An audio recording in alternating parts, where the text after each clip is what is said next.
Ewan ko ba, pero itong lechon belly talaga yung cravings ko ng mga nakaraang araw. Kaya naman for today's video ay magluluto tayo ng lechon belly.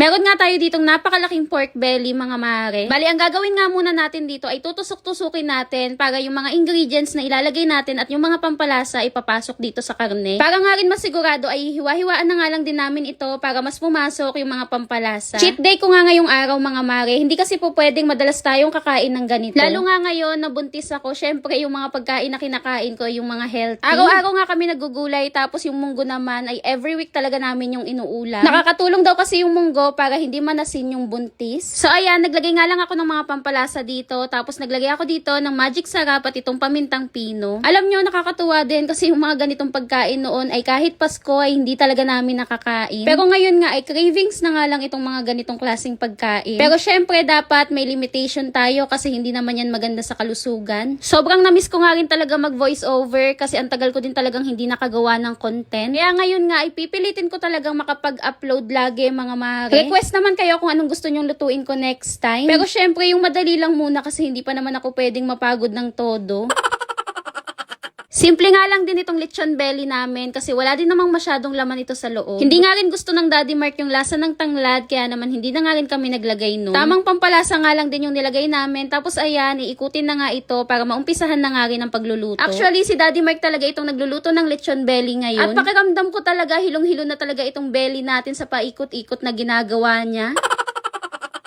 Finally, at nahanap niya na nga rin yung tamang pwesto at tamang paglalagyan nitong tali. Sabi ko nga na parami yata yung bili namin ng belly kasi ilan lang naman kami dito sa bahay pero napakalaki naman itong belly na to. Medyo matrabaho lang din talaga yung pagluluto ng lechon belly pero sinasabi ko sa inyo napaka worth it talaga. Yung pagtatali din kasi nito ay kailangan din talagang i-secure, mga mare, kasi para hindi siya bumitaw. Masyado na ngang mahaba yung video kaya naman i-fast forward na nga natin. Dito nga ay naitali na nga itong belly at napakaganda nga ng pagkakatali.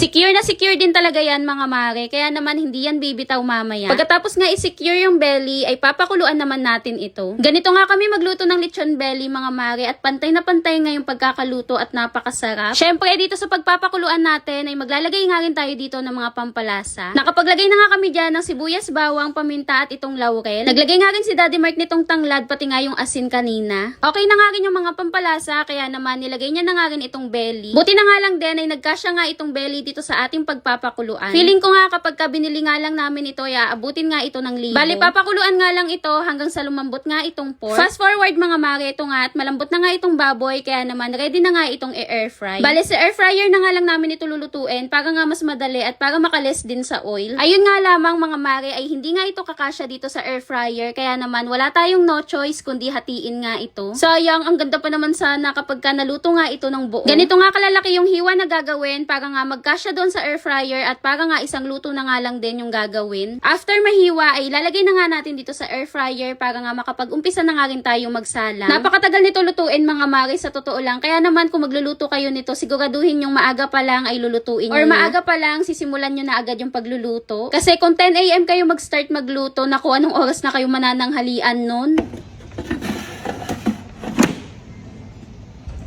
Kailangan na nga lang mapalutong natin itong lechon belly, mga mare, kasi nga napakuluan na nga ito kanina. Bali, sinala nga pala namin ito ng 1.5 oras sa air fryer, tapos naka 180 degrees naman yung init niya. Binabaliktad din pala namin, mga mare, para syempre pantay naman yung pagkakaluto. At finally, after ilang oras nga ay makakakain na kami. Medyo nasunog nga lang yung maliit na part. Pero okay lang kasi napakasarap naman ito, mga mare. Partneran pa nga ng napakalamig na coke at nag-yellow. Diyos ko, heaven talaga.